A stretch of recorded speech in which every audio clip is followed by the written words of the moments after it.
Cinematografia, episódio 32. Gravando. Esse é um episódio especial para tocar na sua alma. Hoje a gente vai discutir uma das melhores animações de todos os tempos, simplesmente porque ela faz sentido, né? Que é Soul, da Pixar. Eu sou a Flávia Ariela. Meu nome é Fernando Gelonés. E eu sou Jason Baroni, a alma mais perdida do reino das almas. Eu já queria falar que a Flavinha falar que você vai... Como é que você falou na abertura? Sentir? Ou você vai tocar, Vai né? tocar na sua alma. Tocar eu sou foi pique silêncio ensurdecedor esse aí. Foi um bom trocadilho, né? Ô, louco. Gente, pelo amor de Deus. Não, vamos explicar a piada interna? Eu odeio qualquer tipo de aproximação metafórica esdrúxula como som ensurdecedor. Então, por favor, não usem isso, porque é medíocre, né? Mas o tocar a alma aqui é duplo sentido, porque se trata de um filme que é musical, ou é sobre música e contém uma excelente trilha sonora, e fala sobre música, portanto, tocar aqui é literal. Ele está tocando porque se trata de jazz e não de soul. Olha só quem diria, né? Então o título seria jazz, mas faz todo sentido que a gente fale de alma. Eu acho que esse vem muito em linha com o nosso episódio passado, que foi Cinema em Sentido de Vida, né? E é engraçado que talvez a maior temática do filme seja a busca por um sentido de vida, não é mesmo? Mas antes mesmo de se ter a vida, né? E aí acho que o filme faz um grande ponto interessante sobre o quanto que a gente tem de livre-arbítrio, o quanto que já é determinado, se é determinado num outro plano, é pré-vida, pós-vida. E, pra mim é um filme fantástico. Acho que de longe, acho que é o filme mais adulto da Pixar. Não que os adultos não possam curtir todos os outros. E não que uma criança também não possa assistir esse, mas eu acho que em termos de temática e discussão, eu acho fenomenal. É muito adulto mesmo. Não sei dizer se é o mais adulto, mas é um deles, certamente. Eu coloco o Soul na trindade junto com Toy Story e Up. Up também é um filme super adulto, apesar de Toy Story também ser, como a gente já discutiu em um dos nossos primeiros vídeos mais flopados aqui, e que nossa audiência pode ouvir a qualquer momento e recomendar também, claro, né, para pessoas que amam. Mas assim, é impressionante como a Pixar, até este certo momento, porque a partir do Soul, quer dizer, depois do Soul do filme que vem após o Soul, ela perde a mão de vez, por conta da pandemia, por conta da greve dos roteiristas, por conta do Disney Plus, por conta da baixíssima qualidade dos roteiristas que Hollywood tem contratado, uma coisa que eu jamais pensei que fosse acontecer, mas que, enfim, acabou acontecendo. E, além de colocá-lo nessa trindade, sendo, inclusive, até o último grande filme que a Pixar lançou na minha leitura, eu ainda pontuaria o seguinte para vocês. Eu achei essa recomendação muito boa, que o Fê deu, né? O Fê que citou o Soul no nosso episódio passado sobre sentido de vida, porque é impressionante a gama de assuntos relacionados à vida e à morte que esse filme trata, né? Não à toa é um dos meus grandes favoritos mesmo, porque ele é muito maduro na forma como ele processa e expressa todas essas informações, né, todas essas reflexões, tanto para adultos como para crianças também. E eu diria, além disso, que, acima de tudo, ele também é um filme que traz muito da beleza da animação, da beleza do cinema, o que é você olhar para um filme, não necessariamente contemplativo aqui nesse caso, né, mas para um filme que é pensado para ser belo enquanto conceito filosófico, né, da beleza enquanto conceito filosófico mesmo, não simplesmente visualmente bonito, visualmente atraente, pelo contrário. E aí ele une justamente nessa interpretação de todos esses assuntos que estamos falando com essa beleza artística mesmo, sem qualquer pudor ao longo de todo esse filme. Nossa, você sabe que eu quase cometi um ato falho aqui, porque eu tinha certeza, Jason, que era você que tinha falado sobre o Soul no episódio passado e não o Fernando. Acho que é porque talvez logo em seguida, depois você falou de tudo, como você ama esse filme e como ele é importante para você, e aí eu fixei que você que tinha feito a escolha, inclusive, e enfim, mas olha aí. Não, nós somos muito parecidos, mas não foi o caso. Não, e é muito unanimidade, eu acho também, né? Eu acho que talvez o que chama pro Jason é o fato dele gostar, assim, ser um grande fã da Pixar. Eu também o sou, mas acho. O sou. Mas Mas eu acho que o Jason é mais, eu acho interessante isso, né? Talvez a minha experiência com a Pixar, assim, eu conheço a Pixar, eu já era velho, né? Ela é fundada, eu já era, sei lá, relativamente adulto. Então, eu sempre vi os filmes da Pixar com o olhar de adulto, diferentemente, sei lá, de um Rei Leão, por exemplo. Mas, o que eu acho, né? Eu acho que essa parte da estética que o Jason comentou é impressionante. Eu acho que ali a gente chegou no ápice, e quando eu digo no ápice, é porque não tem muito mais para onde ir. Porque você tem um nível de qualidade da construção de cenário, das texturas, da iluminação, do ponto de vista da computação gráfica, que beira o ultra-realismo. Você vê que eles tiram o pé do ultra-realismo nos personagens, que é provavelmente para não gerar o Vale da Estranheza, que já comentamos aqui. Vocês acham que precisam recomentar ou não? Acho que sim, acho que é legal, né? Passar rapidamente. O Vale da Estranheza, para quem nos ouve aí, é quando a realidade gráfica de algo, seja um desenho, alguma coisa, chega muito próxima do real, mas ainda não é o real. Então, enquanto é cartoon, a gente aceita bem. Tem um momento que está chegando muito perto de ser real, que a gente entra num Vale da Estranheza. Tudo começa a ficar meio feio, meio fake, porque é humano demais, mas ainda não é o ser humano, né? E quando você vê a Nova York, é uma carta de amor de Nova York, essa direção de arte do filme, né? Viva, cheia de gente, mas assim, textura do asfalto, textura de ratinho puxando a pizza com a boca, textura do metrô.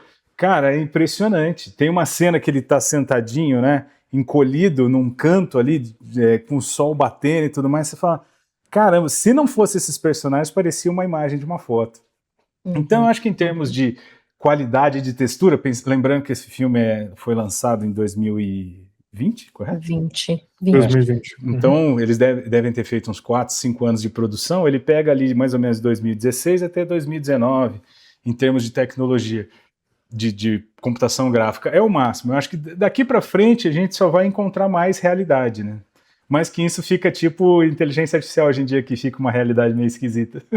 Mas sei lá, eu falei muito da representação de Nova York, mas a representação dos espaços extraterrenos também são maravilhosos, os personagens lá, ser meio cubista, meio... E aí, sabe, totalmente Picasso, surrealista. Totalmente Picasso. Quando ele tá indo em direção à luz, numa além, assim, sabe? É muito lindo aquela... Pode ver, ele não tem nenhuma forma antropomorfizada, é só uma luz e uma escadinha rolante que é bem tênue no espaço, assim. Então acho que ele trabalha muito bem a simbologia. Eu acho que antes da gente continuar, é importante contar um pouquinho da história, porque pode ser que as pessoas não tenham assistido.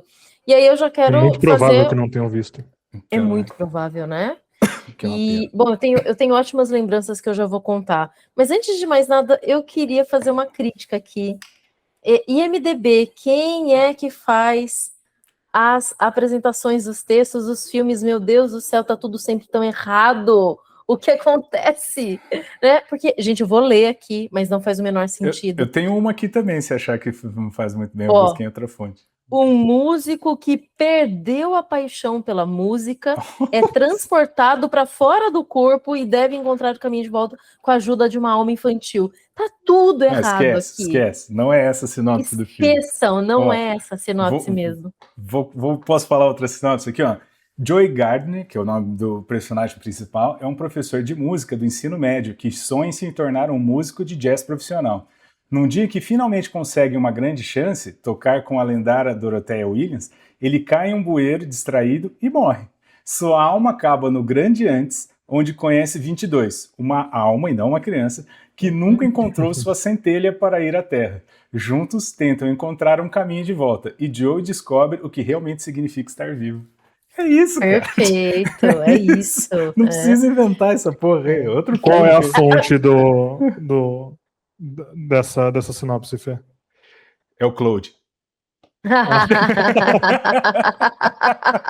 A inteligência Muito bom. artificial. Muito bom. Olha só. Então veja, MDB, né? O que está Então. acontecendo com você? Né? A sua fonte não está perdendo para a inteligência artificial. Né? Demita seus indianos aí, porque não tá dando, né? Não tá rolando. Alguém aí não tá fazendo direito. Bom, se bem que eu acho que, eu não sei, eu não tenho certeza, mas talvez MDB tenha a contribuição das pessoas, de qualquer pessoa. Agora, isso daqui tinha que passar por um crivo, enfim. De qualquer forma, eu não concordo que ele morra, porque ele não morre, de fato. Ele fica em coma primeiro. Ele morre, teoricamente, entre aspas, 3 vezes. Ele fica em coma primeiro. Na segunda vez, um dos responsáveis pelo Beyond, né, pelo além, vai buscar de volta, porque é uma alma que fugiu. E teoricamente ele morre, mas ele não chega a morrer porque ele volta. E tem a terceira vez, ou seja, nenhuma delas, de fato, ele atravessa aquele portal maravilhoso. Então, assim, é uma boa discussão se ele morreu ou não morreu. Aí. Você sabe por que eu acho que ele morre? Especialmente porque aquela parte que a 22 fala que no Beyond não existe tempo. Então pode ser que ele tenha morrido por uma fração de segundos na Terra, mas no Beyond é um tempo infinito, assim, constante, né? A unidade de tempo. Então talvez toda essa loucura do plano astral aí, eu sei que tem hora que sincroniza, especialmente quando tem o bicho grilo, essas coisas, parece que ele está sincronizado com o tempo da Terra. Mas também o tempo maravilhoso. de meditação, de transe pode ser, sei lá, pode ser relativo. Eu acho que talvez eles evitem muito de escancarar essa questão da morte por ser um filme da Pixar, por falar com as crianças.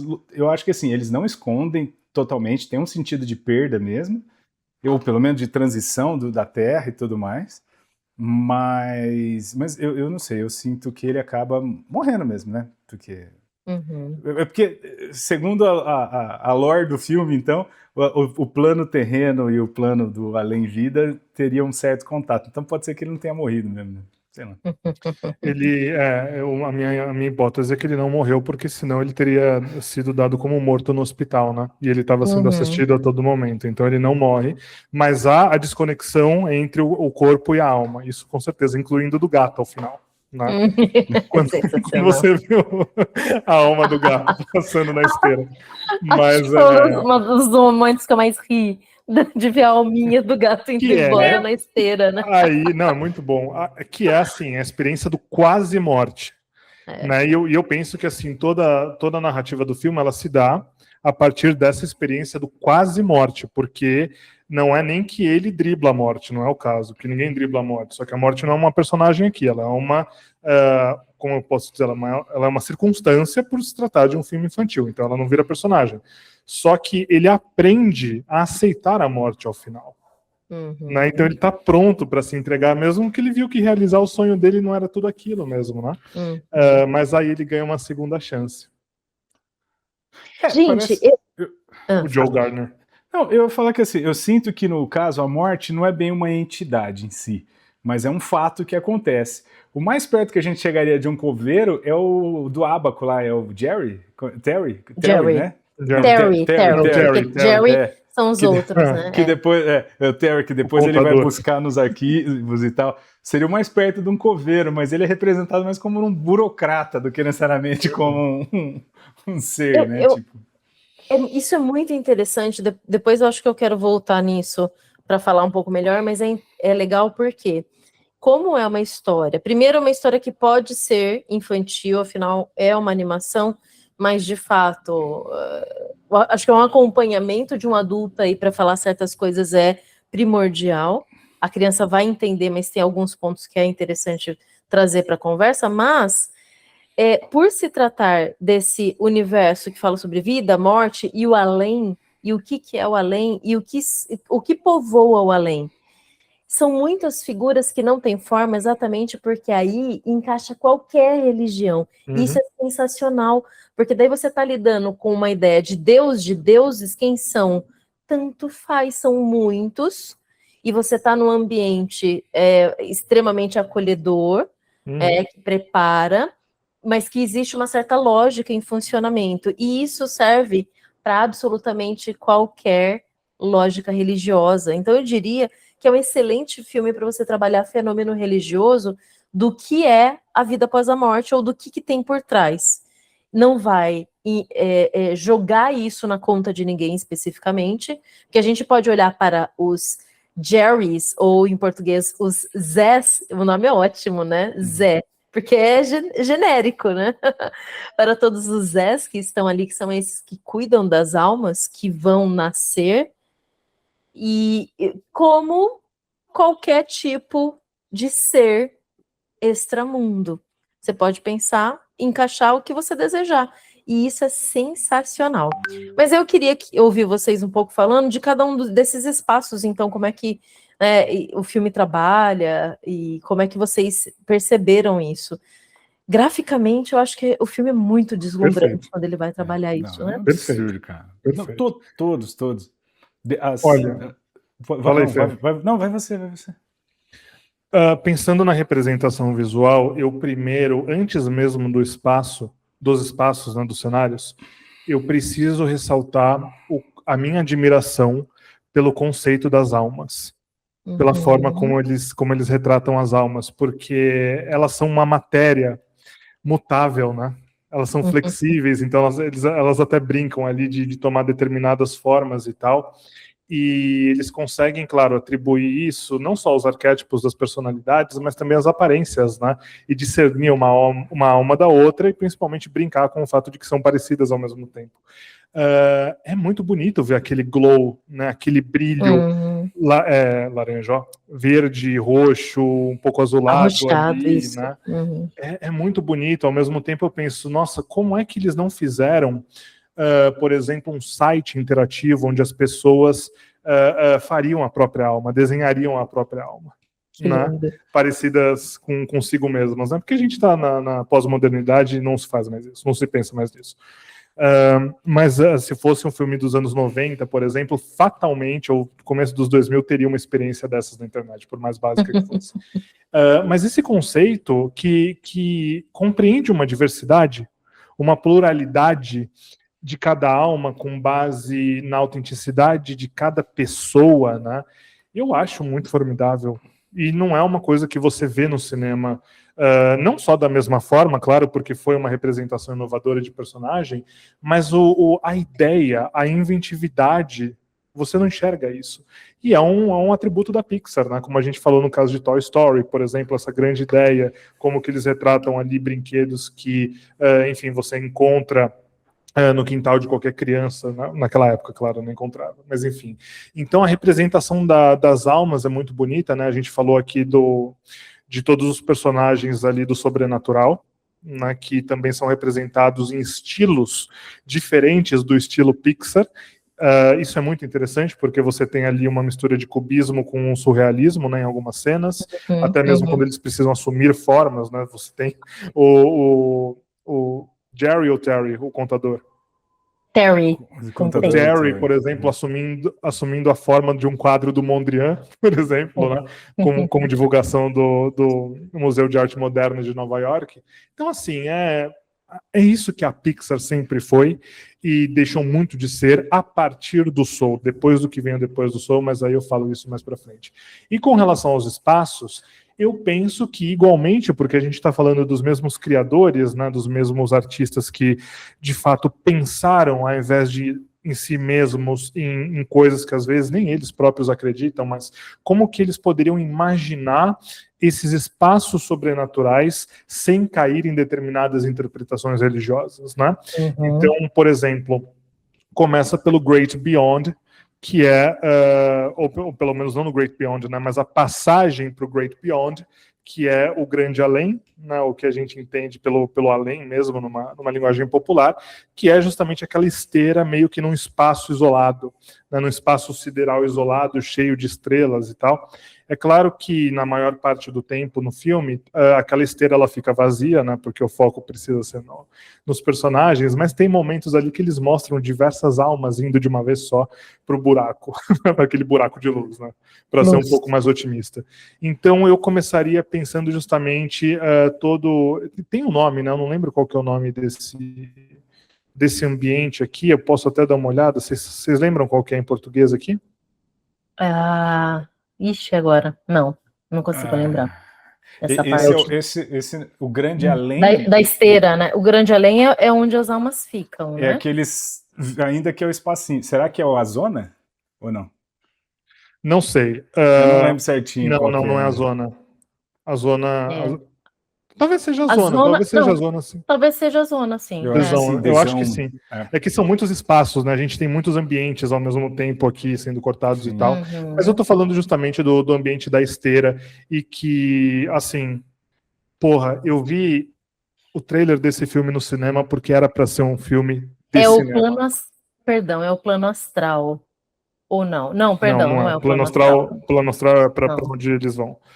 É. Então, e o filme foi lançado diretamente no Disney Plus, mas assim, o trailer desse filme mostrando o, esse cenário da estrela, e aí eu vi tanto o trailer e depois, posteriormente, eu fui ver o filme em IMAX também quando ele foi lançado, isso já no pós-pandemia.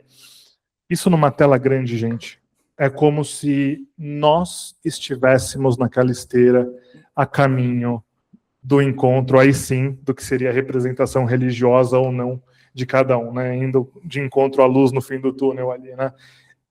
Se na TV já é um espetáculo, vocês imaginem numa tela grande, que Coisa linda. é para onde foi concebido.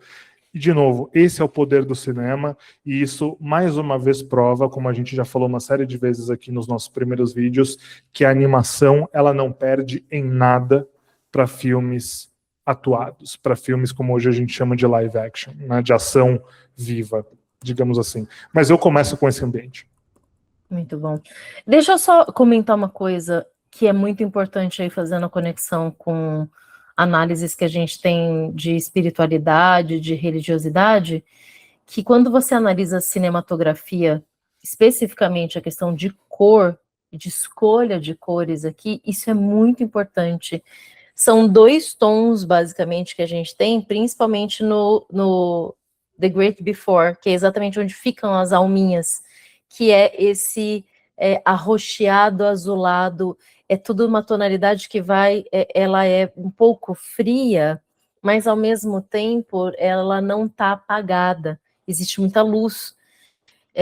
E tudo que é arroxeado, violeta, são cores que se conectam com várias religiões distintas. Quando você vai falar sobre espiritualidade, normalmente o roxo é utilizado. Então, assim, existe um estudo de cores aqui que é sensacional. Então, não são só as alminhas, né? O Jason fala desse glow que as alminhas têm e a textura delas também, quer dizer, elas estão entre uma jelly e um marshmallow e que vai tomar forma do que quer que seja, mas ao mesmo tempo esse brilho que sai delas não é uma luz branca, é esse tom que está entre o roxo e o azul, e isso é muito bonito.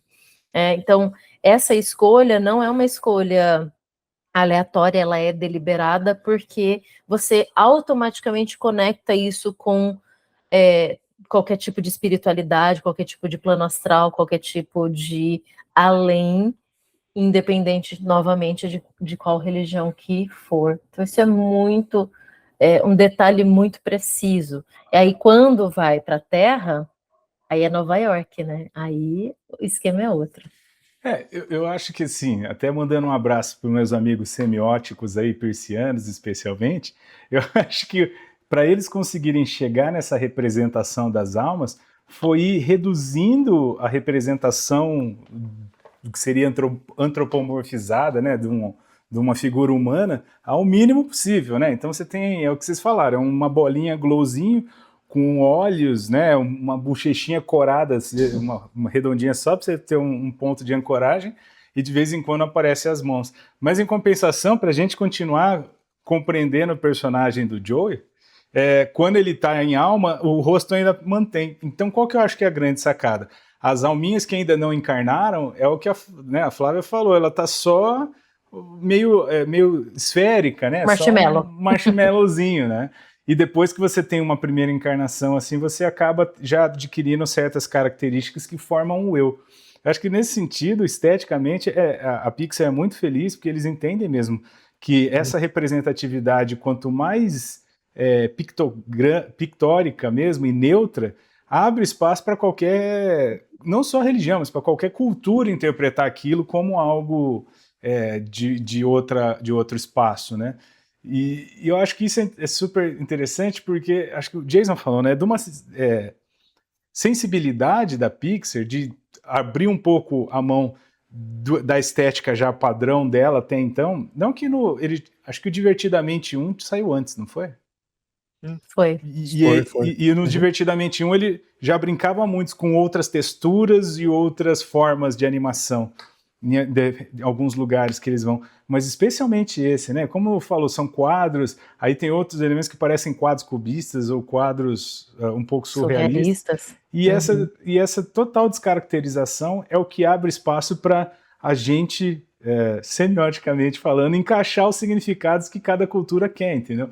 Aí todo mundo vai pôr um pouquinho da sua religião, ou sua ausência de religião, no espaço ali, né? Isso é fenomenal. Chega a ser quase abstrato, né? Porque, assim, claro, eles tomam a forma do que tem necessidade.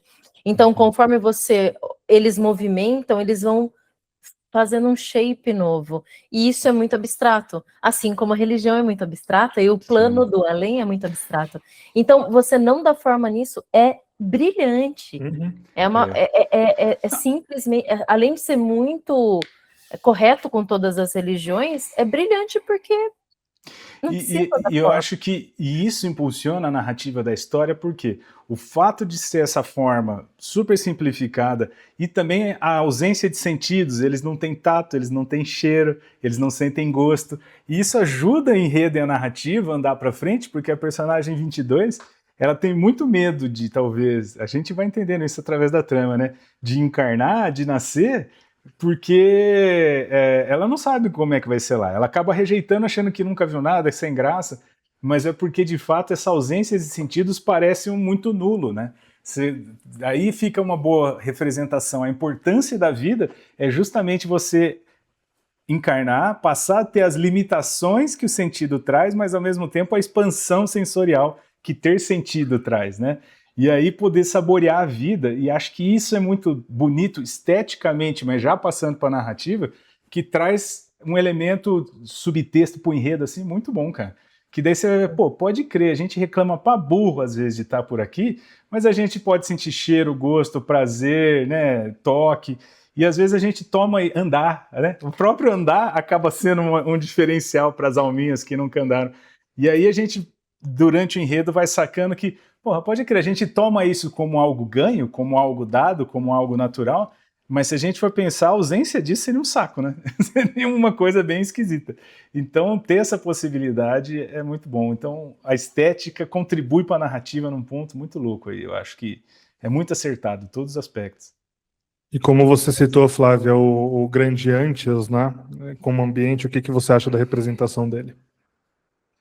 Esse Grande Antes é o lugar onde as almas estão ali esperando, né? Elas estão esperando para ver que horas elas vão viver. Não sei, me parece que é o lugar que todo mundo já teve e não lembra, e essa é uma ideia muito boa. Inclusive, tem em algum momento, porque é a ideia do que vem antes do nascimento. E em dada conversa, acho que entre o conselheiro, que são os Zés, né, os Jerrys, agora eu não lembro se foi com a 22 ou se foi com o Joe, que fala assim, ninguém se lembra do trauma que é nascer.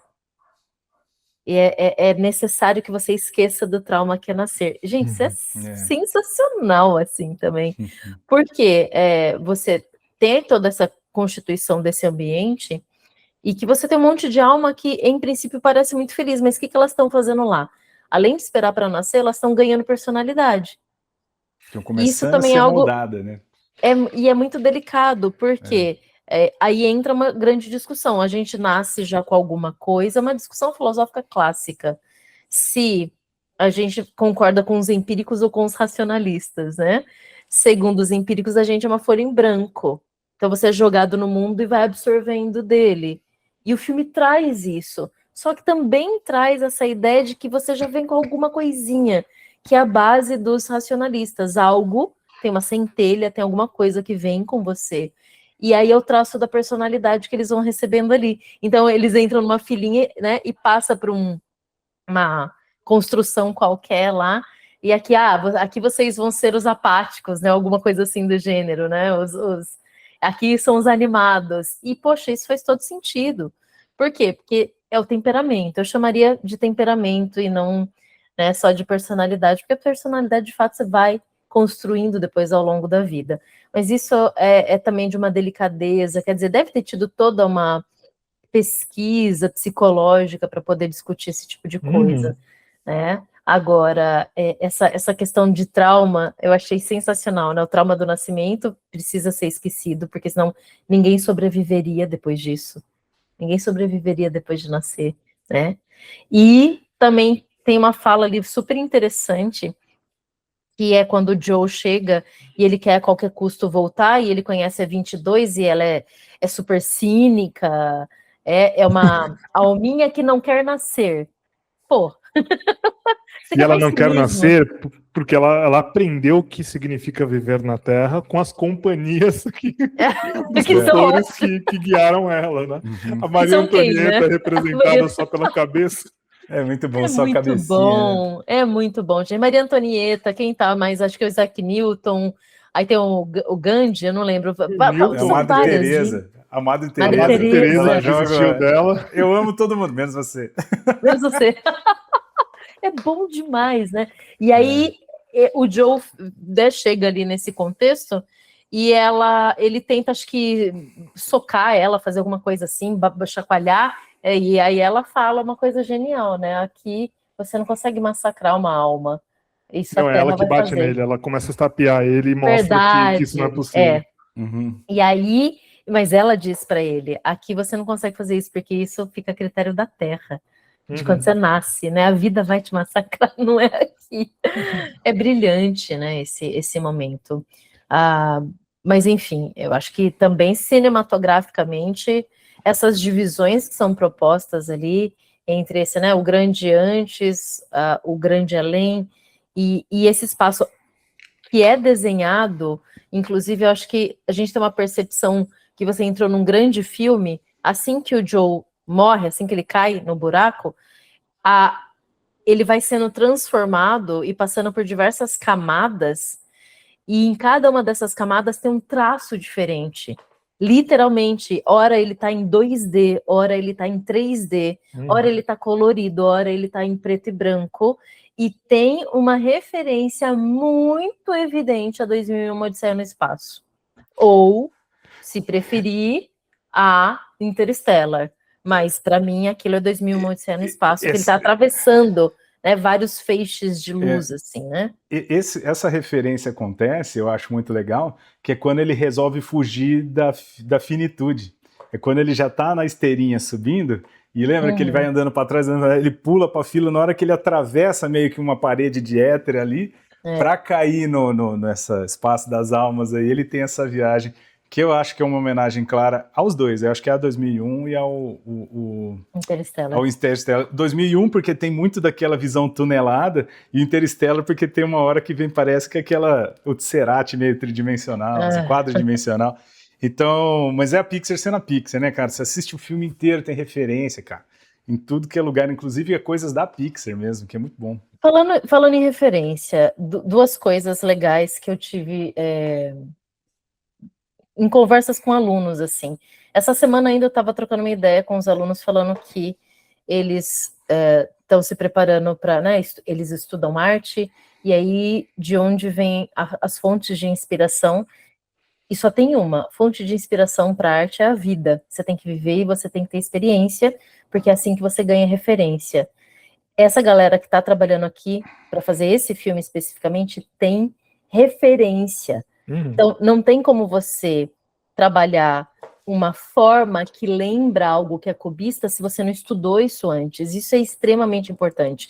Se você coloca ali a referência do Museu de Arte Moderna de Nova York, é porque você esteve lá, porque você viu o que tem lá.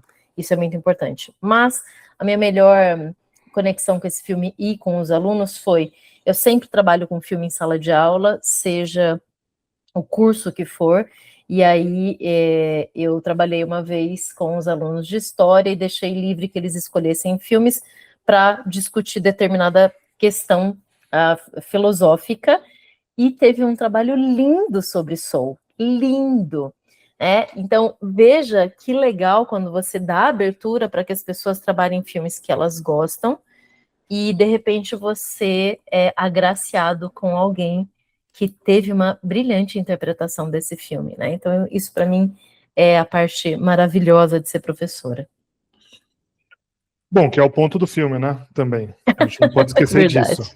É verdade. Esse filme trata diversos assuntos muito bem ao mesmo tempo, em paralelo, é muito legal. Agora, você fez a pergunta pra gente dos ambientes, né? E tem alguns outros aqui que valem a pena ser citados, claro. O primeiro dele é o Hall de Todas as Coisas, ou sei lá como ele foi traduzido, não lembro mais, que é esse ambiente onde as almas elas têm a oportunidade de conhecer o que formará, né, ou profissão, ou pelo menos a personalidade orientada a hobbies delas, né? E eu particularmente acho a apresentação do Hall de Todas as Coisas maravilhosa, porque essa cena, quando aparece pela primeira vez, ela é aberta como um portal para diversas coisas, diversos elementos da Terra, como, por exemplo, prédios, balões, aviões, né? Tudo assim, numa grandiosidade cosmopolita quase, né, assim, do ponto de vista deles ali que estão vendo todos esses grandes elementos na mesma sala, e aí lá eles jogam bola, né, você tem os obstáculos de atletas, então é realmente um hall de todas as coisas, de forma literal mesmo, e que também tem essa representação com tons de cinza, tons de azul, tons de roxo, né, e que continua essa interpretação fantástica justamente.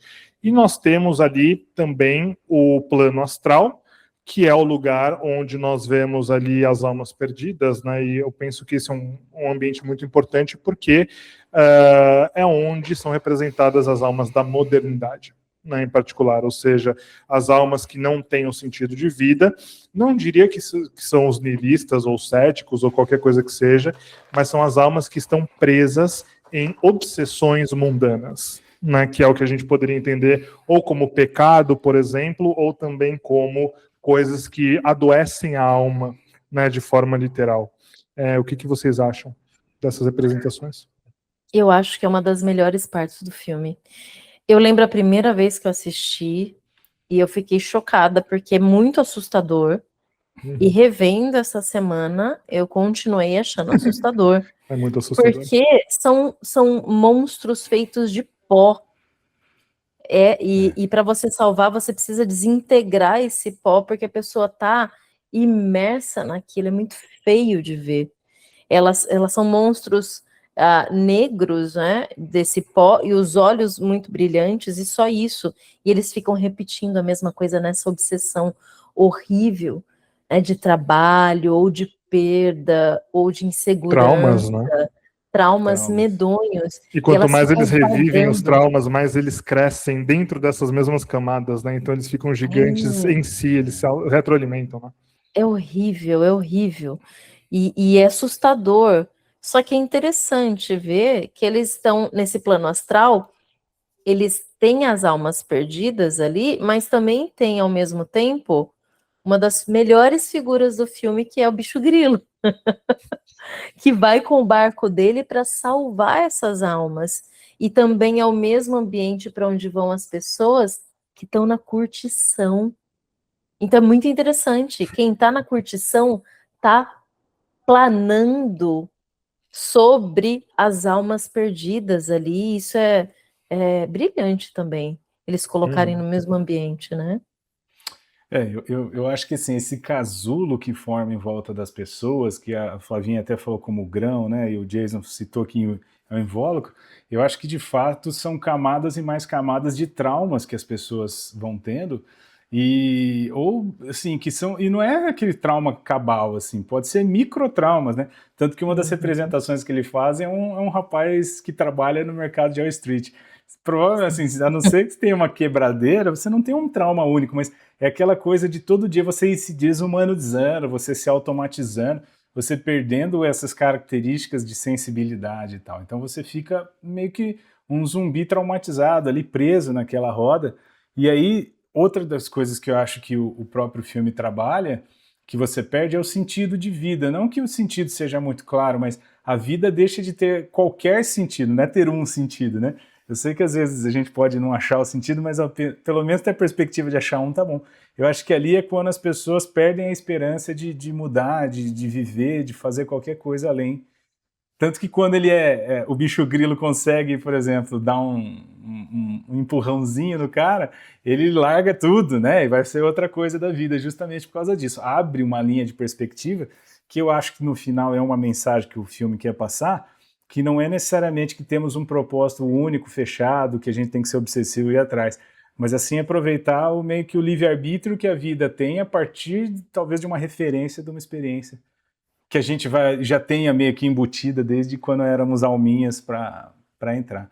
Eu só queria chamar a atenção, antes da gente seguir, que é uma coisa interessante, né? A gente começa a ver esses filmes e ver essas pessoas, e às vezes a gente põe tudo meio que na conta do diretor. Mas sabe qual que é um dos segredos, não só desse filme, mas de alguns outros da Pixar? Tem um instituto de arte na Califórnia que chama CalArts, California Institute of Arts, e que lá forma uma porrada de artistas que trabalham na Pixar. Inclusive a primeira turma, sabe quem que se formou lá? O Tim Burton. Então, assim, e assim, todas essas referências, né? Então, por exemplo, eu estou aberto aqui, Toy Stories e Carros é um cara que trabalhou lá, Monstros S.A. e outro é outro. Então, assim, a maioria dos filmes vem de lá. Aí a gente vai ver a importância que a formação em artes bacana que a gente tem e que muitas vezes é meio desvalorizada, vamos lá, aqui no Brasil, especialmente, tem para a construção dessas obras. Por melhor roteirista ou diretor que você seja, esse conceito seja de uma... Tipo assim, como é que você conceitua visualmente coisas abstratas como trauma, questões de tristeza, alma? São todos termos que amor, esperança, são termos abstratos. E aí o papel dos artistas, dali do design de produção, direção de arte, e a sua formação, por conseguinte, é muito fundamental. Sem repertório variado, você não consegue trazer, né? Acho que a beleza desse filme é que ele traz, nesse plano astral, um repertório muito variado de influências artísticas, de ideias e de temáticas para fazer essas representações. Tanto que o barco do bicho grilo é fenomenal. Parece um ônibus dos Beatles, né? Tipo, ele é o holandês voador. Então, misturado com o holandês voador. Os pequenos detalhes, né? O que é o holandês voador, gente? Perdi essa referência. A lenda pirata. Olha só, não conheço. Tem no Bob Esponja, parece que eu tô falando de um elemento do Bob Esponja, mas não é. Existe a lenda do holandês voador mesmo. Mas é misturado com ônibus meio hippie, né? Sabe? E aí, tipo, vários... Bom, ele é o bicho grilo, né? Eles são místicos, né? E aí, não, esse daqui tá meditando e não sei o quê. Esse daqui é muito engraçado. Tocando um tamborzinho. Mas antes da gente ir pra frente, Jason, fale do Vale das Almas Perdidas aí. No que te toca isso? Existem duas coisas que me fazem chorar nessa vida, só duas. A primeira é a beleza e a segunda é a morte. E esse filme, ele contempla as duas coisas. Ele junta as duas coisas. Né? Então, assim, eu, quando vi Eu Sou pela primeira vez, e depois no cinema, e agora ontem também, quando assisti para a nossa conversa, eu constatei que, assim, para mim é muito difícil perder o impacto da beleza desse filme, mesmo depois da primeira, da segunda reprodução. Porque ele realmente me toca muito forte, né? E esse é o tipo de filme que toda vez que eu sento para assistir, eu vou às lágrimas, assim, de forma descontrolada mesmo, porque ele não só toca nesses assuntos sérios que me emocionam muito, mas ele faz isso com uma expressão muito marcante, né? Então, o Vale das Almas ali, o Vale das Almas Perdidas, né? Ele traz esse terror que você falou inicialmente, né? Então, ele dá muito medo. Ele dá muito medo, porque é uma representação muito fiel de algo que nos é, ao mesmo tempo, amedrontador, porque vem de dentro e é um grande mistério, e, por outro lado, porque a gente vê essa representação em cena, né? Então, toda vez que a gente entra em contato com uma emoção que passa a ser muito bem representada, eu penso que é muito difícil você não se emocionar, né, de uma forma ou de outra, seja por entusiasmo, por tristeza, por exemplo, por saudade, etc. A mesma coisa acontece bastante comigo com o Divertidamente, que é a mesma linha de raciocínio, né? Só que lá a gente fala de personalidade e temperamento, né? Então você tem ali coisas que realmente pegam a gente no cotidiano, como no caso do novo filme, por exemplo, ansiedade. Então eu me emociono entrando em contato com coisas que me fazem mal no dia a dia, por exemplo, no cinema, claro, né? E eu estou falando da justa representação dessa ansiedade. E o Vale das Almas Perdidas, ele faz isso comigo, né? Ele evoca esse mistério em uma expressão completamente objetiva e que serve mesmo para chocar, né? Ele é chocante. Então, nos paralelos, quando a gente começa a ver, por exemplo, como que algumas daquelas almas se perderam, né? Então, sei lá, você tem um cara, por exemplo, que estava trabalhando como que é, numa agência de trade, né, de day trade, que lá nos Estados Unidos é legal, aqui no Brasil é legal, né, porque trabalhar com trade, porque pelo menos em inglês eles não usam a palavra bolsa, eles usam trade, né, então aqui foi traduzido por conta da questão judicial mesmo. E aí ele tá naquele inferno daquele escritório, aquela coisa toda como a gente conhece, e ele resolve se libertar daquilo à medida que a alma dele foi libertada no Reino das Almas Perdidas pelos nossos personagens aqui, né? Então, eu achei muito boa essa conexão entre a alma adoecida e como eles tratam isso, como eles expressam isso, o conceito de doença de alma mesmo, né? Com a personalidade mundana do mundo. Não, mundana não no sentido de Sodoma e Gomorra, mas no sentido de ser do mundo mesmo, do adjetivo de mundo.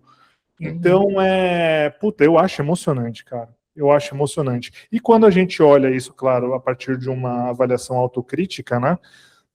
Quais são as coisas no mundo que adoecem as nossas almas?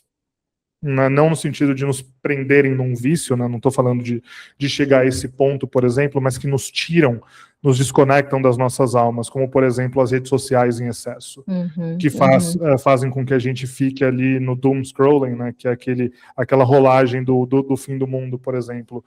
É uma representação de perdição da alma, sem dúvida alguma. Com certeza. Eu acho interessante, até trazendo um pouco mais a gente para a Terra no filme, que é muito como o enredo vai construindo, e conforme a gente vai conhecendo mais o personagem do Joey, parece um cara super bacana a princípio e tal, você vê que muito da alma dele, embora no final é a 22, que vira uma alminha perdida, né? Presa ali, mas muito da vida dele girou em torno da obsessão do jazz. Que por mais que seja algo maravilhoso, lindo, inclusive a gente depois tem que falar um pouco sobre trilha sonora também, que vamos falar, claro. É animal, mas eu acho que é o seguinte, eu acho que é impressionante como toda essa experiência até de vida pós-morte é necessária para que o Joe consiga ver, ainda mais quando ele está naquele espaço que ele consegue ver a própria vida.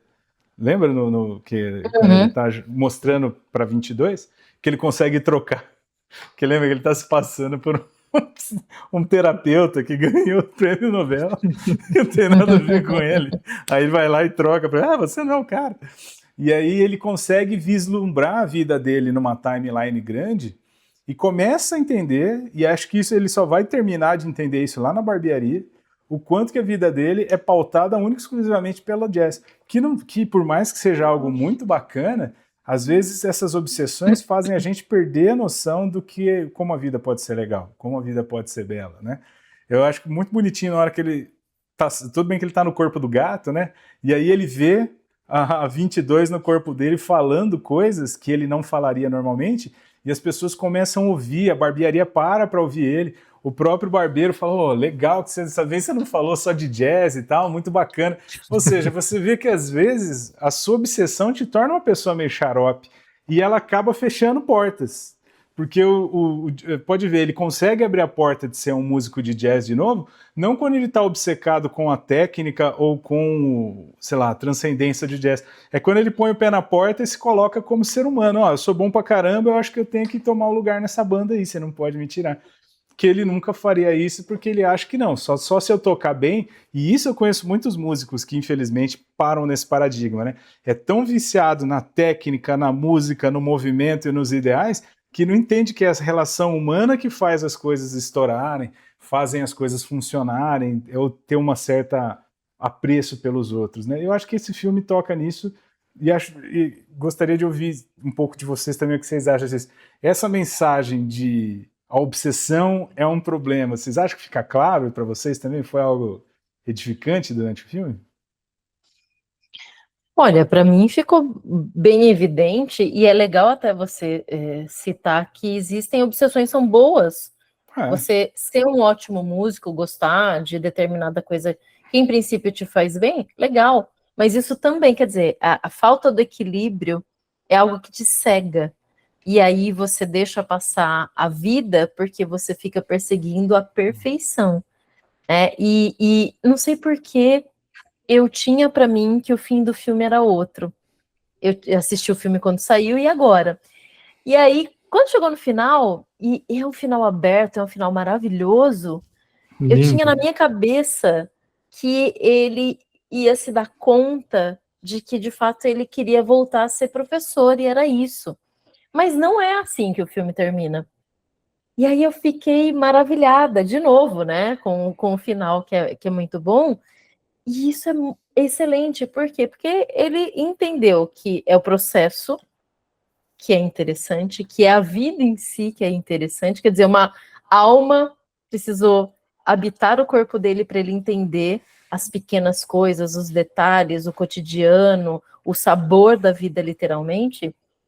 Mas, veja, a gente não sabe o que ele vai escolher ali no final, porque fica aberto. E isso, para uma animação, gente, mais uma vez, estou usando o mesmo termo toda hora, brilhante, por quê? Porque eu acho que para mim essa para mim é a melhor animação da Pixar. Eu acho melhor do que Divertidamente, eu acho melhor do que Toy Story, porque me toca em outro patamar, principalmente porque tem música, tem jazz, eu amo jazz. Eu me identifico com a saxofonista, porque eu toquei sax por um tempo. Doroteia. É Doroteia, e aí olhando aquela mulher ali, eu falei, nossa, olha só, larguei, né, uma das linhas da minha vida foi embora quando eu parei de tocar sax, né, então foi será que minha alma tá penando em algum lugar porque eu não toco mais sax? Eu não sei. Mas você sabe por que eu fiz essa pergunta? Agora acho que eu vou passar para o Jason essa reflexão, que acho que ele vai mandar. Eu imagino que ele tem considerações sobre. Eu acho que esse tema a obsessão boa se torna atual, que a gente pensa hoje assim, quantas pessoas hoje acham que estão fazendo muito bem para a vida delas, sendo viciadas no wellness. Então eu tenho que correr, eu tenho que me encher o rabo de whey protein pré-treino, e o corpo tem que ter que eu não mais fumo, eu não bebo, eu não cheiro, eu não vou para balada, eu não faço nada. Ou seja, essa obsessão que parece boa tem talvez destruído um pouco as pessoas. O que você acha disso? A minha opinião sobre o wellness, especificamente hoje em dia, é a seguinte. Eu sei que algumas pessoas que nos ouvem fazem isso, mas eu não estou falando dessas pessoas, estou falando de qualquer outra que não elas, e principalmente daquelas que são desconectadas do esporte para se conectarem apenas à estética do esporte, que é o seguinte. Se você vai para supostas corridas em grupo, aquelas que parecem um arrastão, mesmo quando acontecem. Ou aquelas competições em que todo mundo ganha medalha, não importa em que posição perca, e você só tá ali para tirar uma foto correndo e publicar essa merda na sua rede social, eu espero que você leve um tombo e caia de cara no chão. Essa é a minha opinião. Essa é a minha opinião. A sua alma deve ficar com 60 metros de altura, presa em 29 camadas diferentes de desgosto, de vergonha, de traumas, de cinzas ao seu redor, que é algo quase que inevitável que se forme como se forma, como o filme expressa, você entendeu? Então a minha opinião é essa, as pessoas deveriam levar um tombo. Agora, o Fernando tá vermelho, gente. O Fernando tá vermelho. Não, é porque eu esperava boas coisas do Jason, mas não tão boas assim. Não, porque, cara, porque eu concordo, cara. É difícil. O Joe caindo no buraco é a metáfora clara.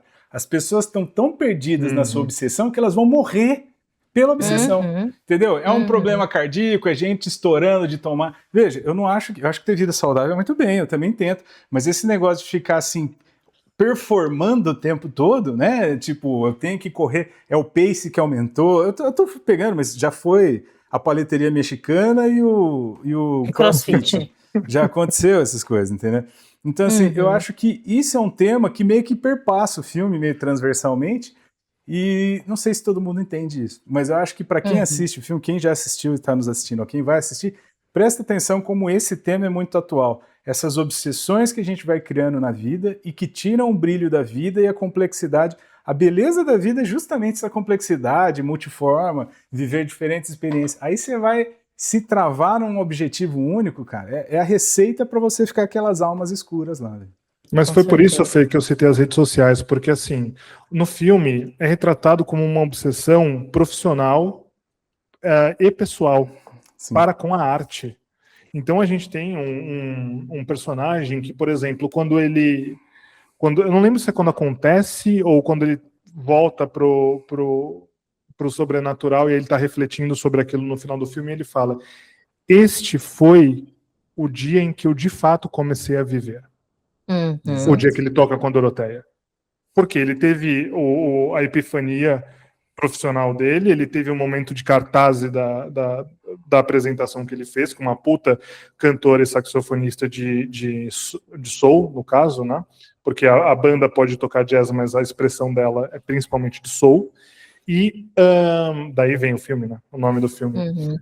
E é aquilo que o mantém vivo, por isso que é uma obsessão. É aquilo que o mantém vivo. Então, para ele, a vida é tocar. Enquanto ele toca, ele está vivendo. Enquanto ele não toca, ele deixa de viver. É isso que o filme está mostrando pra gente, né? Então, no caso dele, por exemplo, a alma dele não se perdeu. Pelo contrário, ela se desconectou do corpo, mas ela não ficou perdida como a da 22, por exemplo, com todos os traumas que ela ouvia dos tutores dela. E aquela cena da desconstrução da monstruosidade da alma perdida dela é magnífica, porque à medida que vão escavando ela, né, que os demais personagens vão escavando, ela tá ali tentando lidar com as vozes dos traumas que ela ouve, cara. Isso é de uma ternura indescritível. E tem uma coisa ali que eu acho que é talvez um dos pontos altos, que é: minha vida tem que ter propósito? E a resposta é não. Não precisa ter. E esse é o ponto, acho que o Fer está trazendo aqui também. O propósito da minha vida é ter o corpo perfeito, é ser a pessoa mais saudável possível, é ser um virtuose na música. Gente, parem de ser tão carregados consigo mesmo, ou enfim, com os outros, inclusive. Então, a ideia de propósito, é algo que foi construído ao longo, sei lá, dos últimos 30, 40 anos, que a gente tem que ter um propósito na vida, quando, na verdade, talvez a vida não tenha nenhum sentido. Então, você tem que ter propósito para o quê?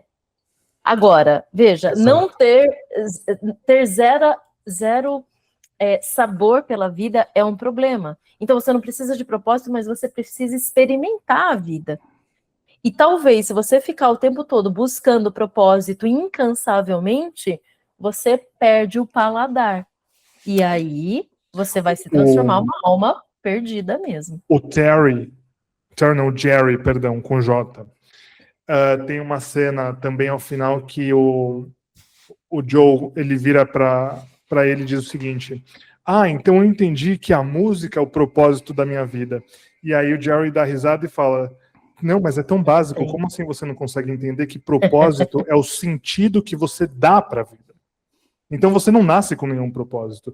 Você atribui um propósito a partir do que você entende como sentido da sua vida. E aí isso se conecta não só diretamente com o que você está fazendo referência, mas também com o fato de que até mesmo quem brinca de ser niilista precisa ter um sentido de vida, porque senão essa pessoa se mata. Se ela for uma niilista séria, ela se mata. Porque aí sim ela não vê sentido nenhum na vida. Ela não vê possibilidade de vida. Isso que é muito interessante. Então, o seu propósito é fazer aquilo que você entende que dá sentido para sua vida. Eu, na hora, eu fiquei muito emocionado porque é o que a gente estava falando na semana passada a respeito disso. A respeito disso. Exatamente. Eu acho que assim, se a gente for levar ao extremo, não ter nenhum propósito é deletério. Mas ter um único propósito, muito filme, também é ruim. Porque daí é uma casa construída numa fundação fofa, entendeu? O alicerce não é grande. Se aquilo falhar, a vida deixa de fazer completo sentido. E aí vira uma busca eterna. Eu até brinquei com esse negócio, né, da galera. Eu tenho muitos amigos, infelizmente, que caíram um pouco para essa questão do wellness e da obsessão e da corrida. Mas Quem não tem, né? Quem não tem? Quem não tem, né? Mas foda, quem não tem. Certo. Mas você viu, assim, só uma pequena parte, você viu que um cara um marinheiro francês que ligou o Strava para correr no porta-aviões da França, denunciou a posição do porta-aviões. Olha só como o ponto que o cara chega. Ele ligou o aplicativo de corrida dele para marcar o GPS aonde ele estava correndo, no perfil dele, que ele fez tantos quilômetros, mas dentro do porta-aviões, e revelou a posição do porta-aviões. Vocês estão entendendo onde isso está chegando? No nível, entendeu? De obsessão que eu tenho que, assim. E aí, o que eu queria chamar a atenção, que eu acho que o filme trata mais leve, mas assim, essas obsessões, elas são mercantilizadas, entendeu? Você consome mais se você é um obcecado. É um produto, Porque você consome coisas que irracionalmente você não precisa. É o tênis de 1.800 conto, é o shake de não sei o que lá, é o gel que vai repor o tênis, é a os aveia, eletrolitos. É o relógio que vai marcar, enfim. Né? Exato. E aí eu postar... E o ponto principal, se você não posta, você não fez. Então eu preciso abrir um parênteses. Postar. Eu preciso abrir um parênteses também sobre isso, que é o seguinte.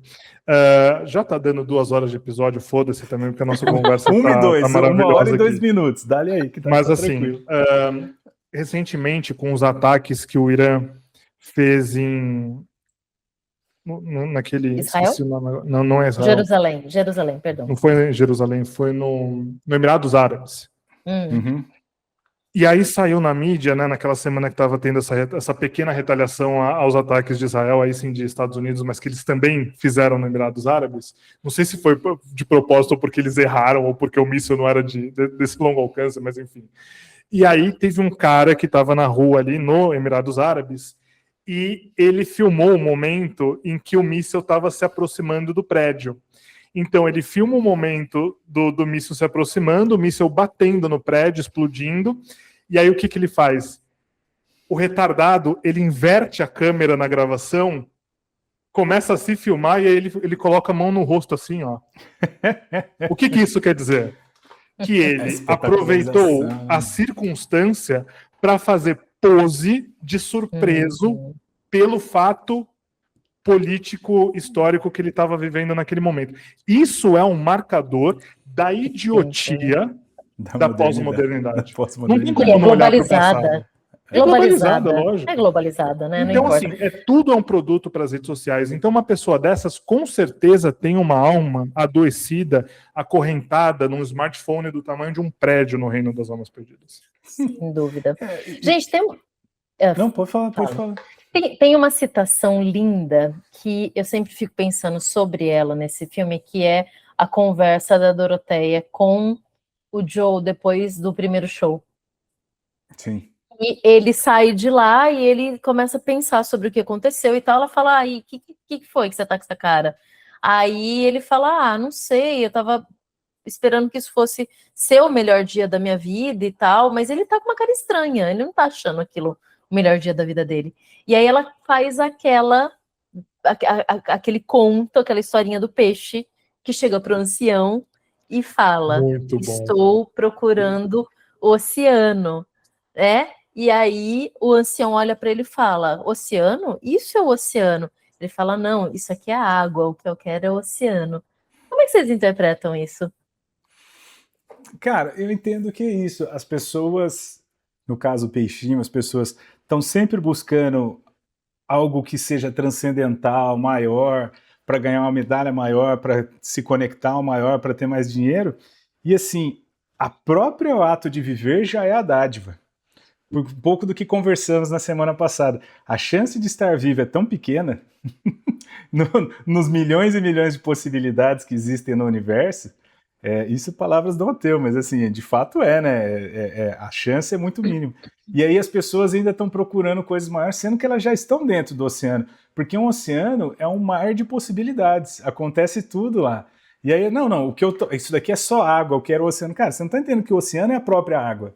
E daí eu acho que o que eu interpreto é isso, que a vida, o objetivo da vida não é um ponto no final, mas é o caminho, é o trilhar, é o caminhar pela vida, que é o objetivo de vida. Quando você parou de trilhar, acabou. E se você pôr um ponto muito específico, quando você chega lá, o que acontece? Acabou? Não vou para lugar nenhum, não faz mais nada. Aí você vai para próxima, aí você vai subir montanha, vai para outra obsessão. E para você, Jason, como é que é isso? Eu primeiro acho essa sequência muito bonita. Ela narrando a história, ele ouvindo. E, puta, é o filme dentro do filme, né? Mas eu interpreto de uma forma um pouco mais breve, que é a seguinte: para mim, ela está dizendo que ele precisa. Ele precisa, não, né? Que há pessoas, no caso, como o Joe, que querem ir além da objetividade do que significa aquilo que eles fazem. Entendi. Né? Ou seja, idiota, eu sei que isso daqui tudo é água, e eu sei que o oceano é composto de água, mas você não está entendendo.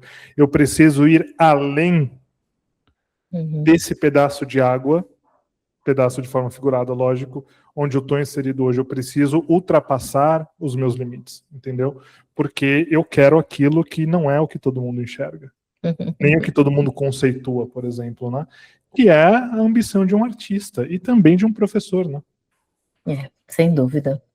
Acho que as duas interpretações são super possíveis e é aberto, é isso. O legal desse filme é ser aberto. Total. Em várias camadas, né? Sem dúvida.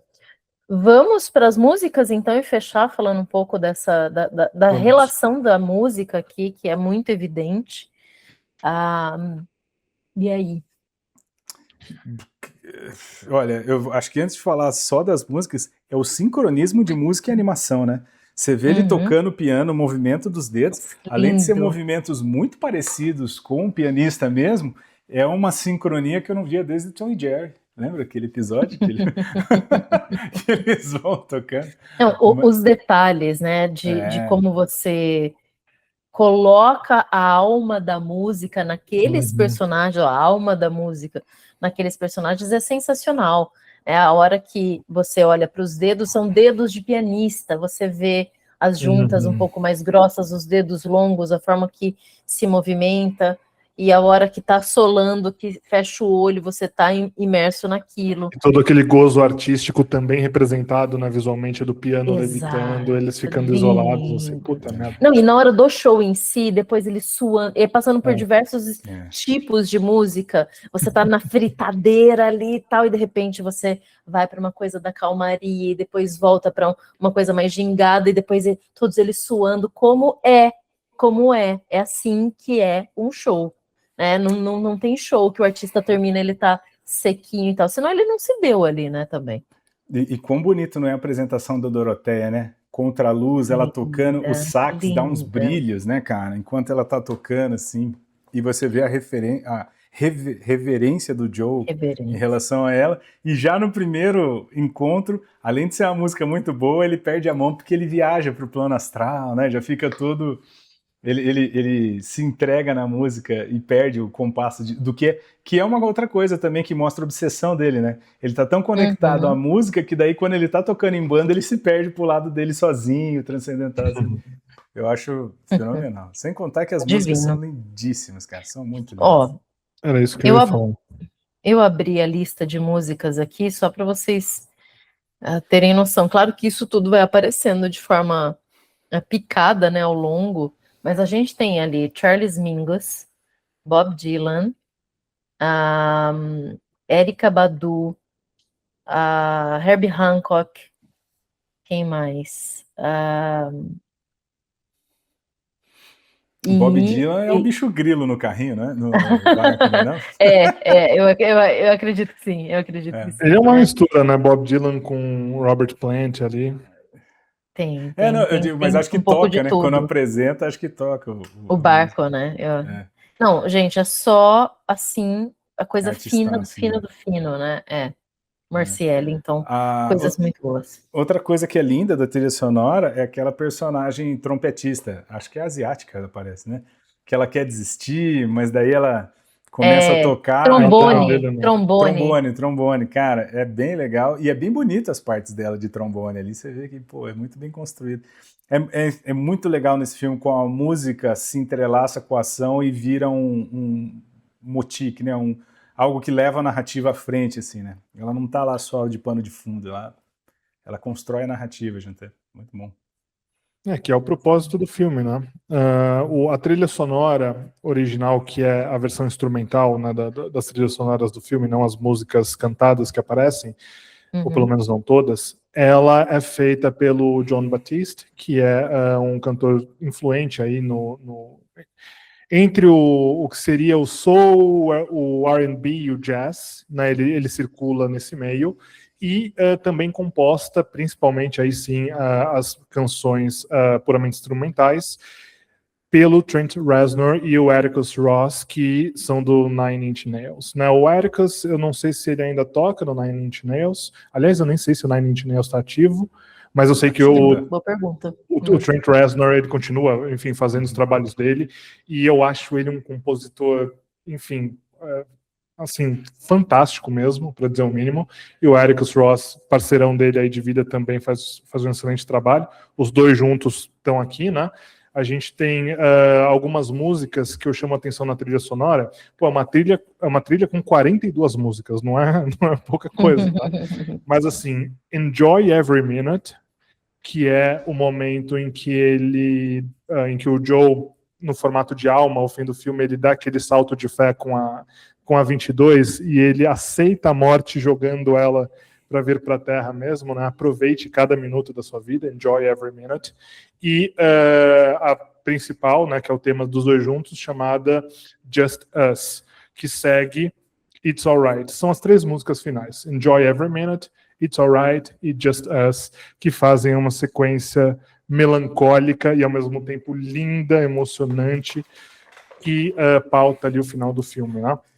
E aí, fazendo uma conexão com o nome que a gente havia falado inicialmente, embora a banda seja de jazz e a influência musical seja de jazz, o nome soul, ele também faz referência ao estilo de música soul, que é próprio também de artistas negros, né, na história norte-americana ali. A gente não pode esquecer que, muito provavelmente, a Aretha Franklin é uma das maiores, se não a maior representante do soul, mas é aquele estilo em que você tem uma melodia relativamente pesada e principalmente gritos, né? Gritos que vêm da música gospel norte-americana, né? Então você tem uma evolução do gospel para o povo negro, como é o jazz, como é o blues também, só que aqui uma presença mais marcante, mais forte, instrumental e principalmente da performance vocal da protagonista. Então, por isso que tem muito do jazz, claro, mas a própria Dorothea Williams, por exemplo, Williams, o sobrenome dela? Né? A Dorothea Williams aqui, sim, que é representada, como o Fê falou, de uma forma magnífica, porque ela é uma diva, ela é tratada como uma diva, ela representa a Aretha Franklin nesse sentido, dá o nome do filme. Né? Então é uma junção de jazz com soul, e o soul que significa justamente alma, como a gente está falando aqui. Então é a alma da vida, é a alma da música, encarando a morte, né? Uma coisa da trilha sonora que eu ainda acho genial é que, assim, diferentes formas de expressões artísticas, você demora um tempo para se conectar. Então, assim, a música, a gente entende na comunicação que é a forma mais rápida de conexão. 2 batidas, você já está nela, né? Uma leitura demora o quê? Umas 5 páginas, uns 15 minutos, demora mais. O cinema, geralmente, demora de 3 a 5 minutos, a gente do audiovisual pensa. Mas qual que é a sacada da trilha sonora? Na hora que está surgindo o logo da Disney, quem tá tocando a música da Disney é a bandinha da escola, todo mal tocado. Aí, Muito cara, bom. então assim, Muito você já bom. começa a entrar no filme, mas por que o logo da Disney tá ruim, né? Tá com essa musiquinha. De repente corta e a criançada na escola tocando tudo desafinado. Então assim, genial. A forma com que a música é usada em diferentes trechos do filme é muito bom mesmo. Bom demais. Ganhou vários prêmios, inclusive ganhou Grammy, o John Batiste. Sim. Ele levou Sim. Grammy em 2021. Muito bom. Eu acho que o Oscar foram 2, né? Melhor animação e foi melhor trilha sonora, não foi? Acho que foi.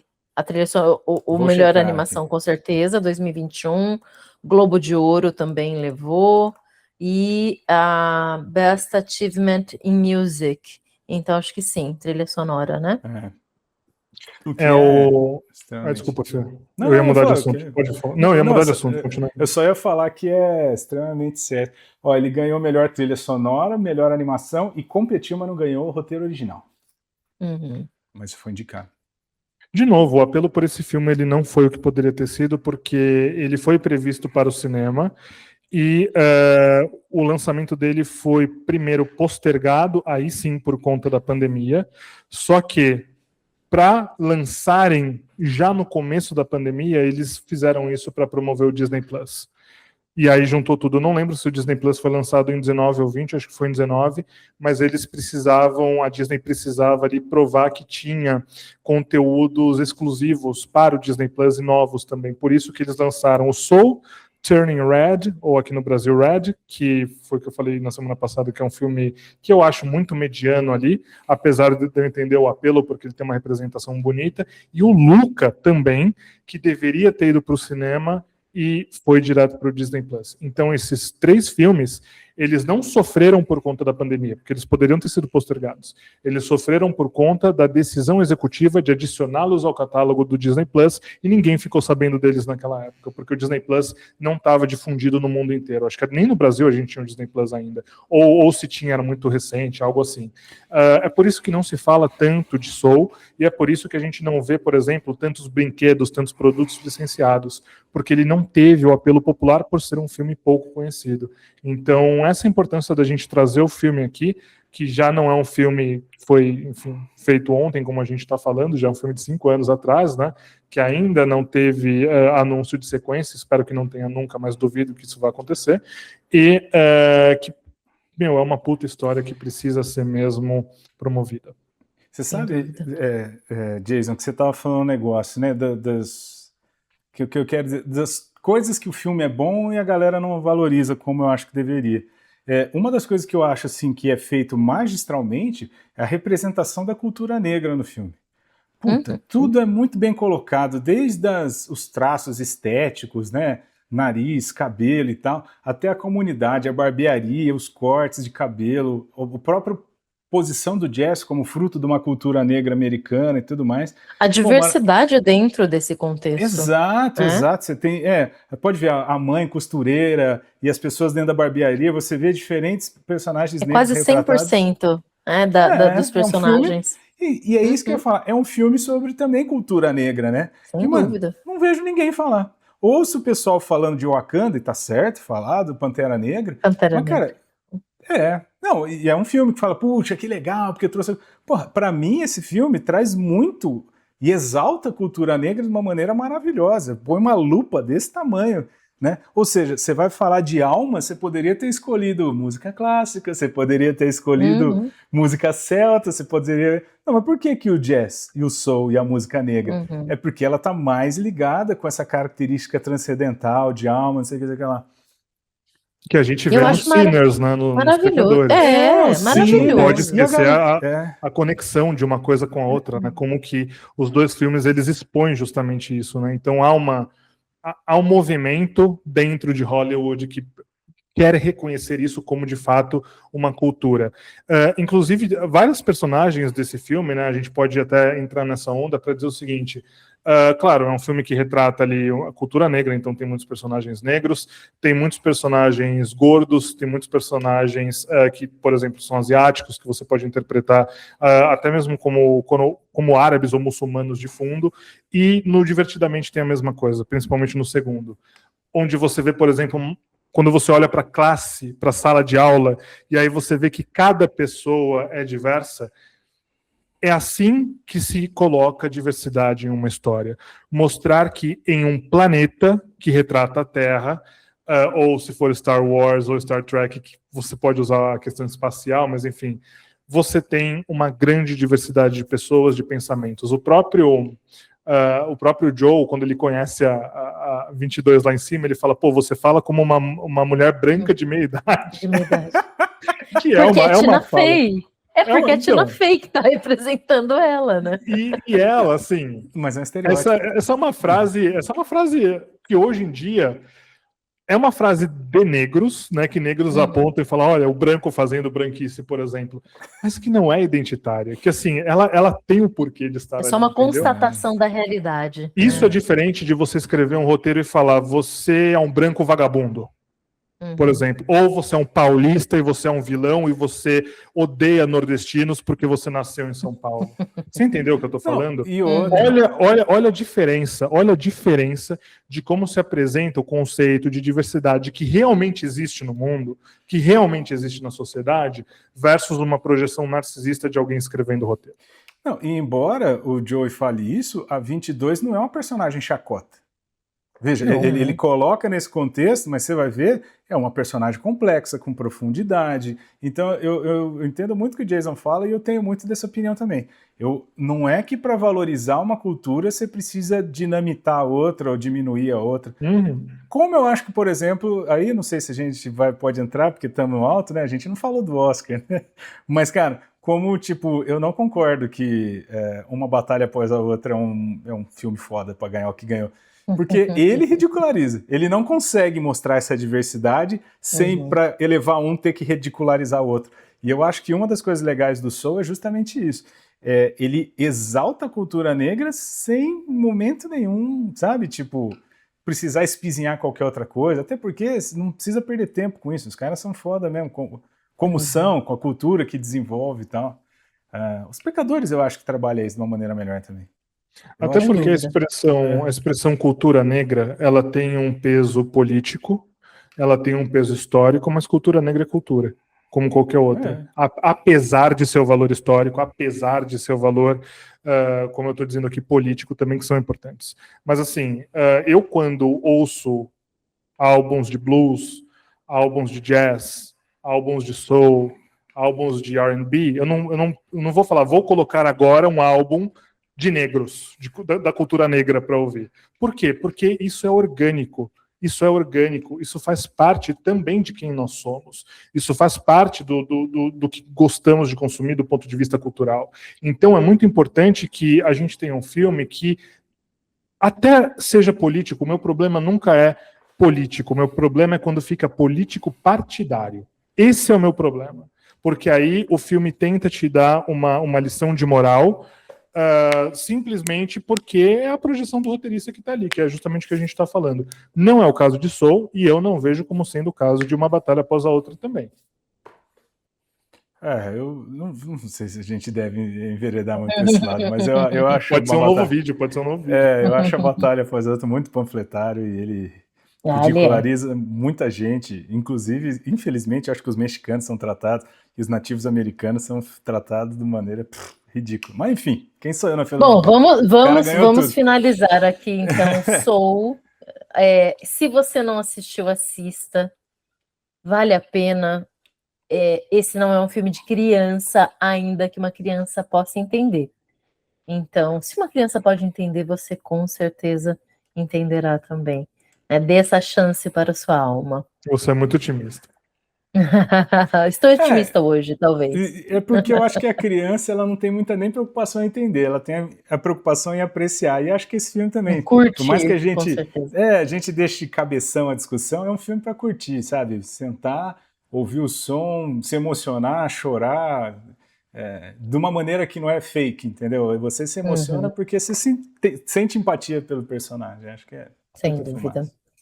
A gente vai fazer uma rodada de sugestões? Para quem gostou de Soul, assista também tal coisa? Só para finalizar? Bora. Vamos. difícil ter uma comparação com Soul, tô pensando aqui. Cara, tem um filme que é meio antigo, eu até vou buscar aqui a data, mas que eu acho que fica... eu só lembro do título, pra você ter ideia, é tão antigo que eu só lembro o título em português. Espero que não seja o cantor de jazz. Não. Chama O Céu Se Enganou, de 1989. Vocês estão ligados que é isso aí? Sim, é legal. É com o Sessão da Robert tarde Downey boa. Jr. Aham. Então, é com o Robert Downey Jr. E ele tem um pouco essa pegada do... Pô, será que já estava na hora da pessoa partir dessa para melhor ou não? Eu acho que quem gostou de Soul, acho que é um filme que traz alguma reflexão sobre também essa pós-morte, reencarnações, coisa do tipo. Eu vou dar uma dica, ela não é totalmente vinculada, mas ela traz talvez um dos debates sobre o que é Deus ou quem é Deus, que foi uma das melhores coisas que eu assisti nos últimos tempos, apesar do começo ser muito difícil. É um filme indiano, de 2 horas e meia, Bollywood, chamado Peaky. Ele estava na Netflix até pouco tempo atrás, agora acredito que não esteja, mas é um dos melhores debates não ocidentais sobre quem é Deus ou quem são os deuses e como é que a gente constrói em cima disso charlatanismos. É um filme ótimo para ficar no debate religioso. Pô, hoje eu vou roubar como nunca, hein? Já que vocês roubam toda vez que a gente faz Não isso. roubei hoje. Eu também, fui super comportado. Olha, Como Sou é um filme profundamente filosófico e que você deve obrigatoriamente apresentar às suas crianças. E eu recomendo, do ponto de vista de animação, duas. Primeiro, Wall-E, que é um filme que vai tratar da obsolescência na vida, não da vida, mas da vida. E é um filme que ele tem um primor filosófico, também uma profundidade filosófica muito grande, reflexiva, e que crianças podem gostar igualmente. Recomendo Posso filme... só, antes de recomendar, sabe o que eu acho fenomenal do Wall-E? É que ele é quase um filme preditivo, né? Que ele fala de mudança climática e tomando contas das decisões humanas. E obesidade também, eu tô viajando? Obesidade. Porque, obesidade nossa, também. Cara, é muito Obesidade. atual esse filme. Vai tomar banho. Desculpa disso, ter interrompido. Não, imagina. Uma outra animação, essa mais recente, concorreu ao Oscar do ano passado e perdeu para o meu favorito, que é Flow, mas que é uma animação agora não Pixar, não Disney, mas DreamWorks, por incrível que pareça, uma história original, Robô Selvagem. Robô lindo. Selvagem, que fala de sentido de vida e principalmente de algo que está cada vez mais raro em Hollywood, que é maternidade. Eu acho, assim, ele está no mesmo nível de contação de história do que o que a gente falou aqui hoje. Pode não estar na mesma profundidade filosófica do que Soul e Wall-E, mas ele se enquadra assim nessa excelência de animação, na expressão bela do que um filme pode contar de uma história a partir de uma animação dedicada e que foi realmente pensado em detalhes com muito esmero, né? E aí eu vou indicar um outro filme live action que eu esqueci qual é. Vocês estavam falando, esqueci completamente qual era. Não me lembro, mas enfim. Roubou muito bonito hoje, Jason. Eu gostei da sua roubada, porque foram ótimas indicações. Robô Selvagem é lindo. É bem lembrado, bem lembrado. Eu ia recomendar algum outro sobre música, agora não lembro. Vocês me tiraram aqui a atenção. Mas enfim, esses dois já estão excelentes. Maravilha. Bom, se o Jason lembrar, ele vai postar para vocês qual que é, exatamente. No Instagram. E voltem, assistam, ouçam, voltem, comentem, compartilhem. E até a próxima semana. Tchau. Tchau.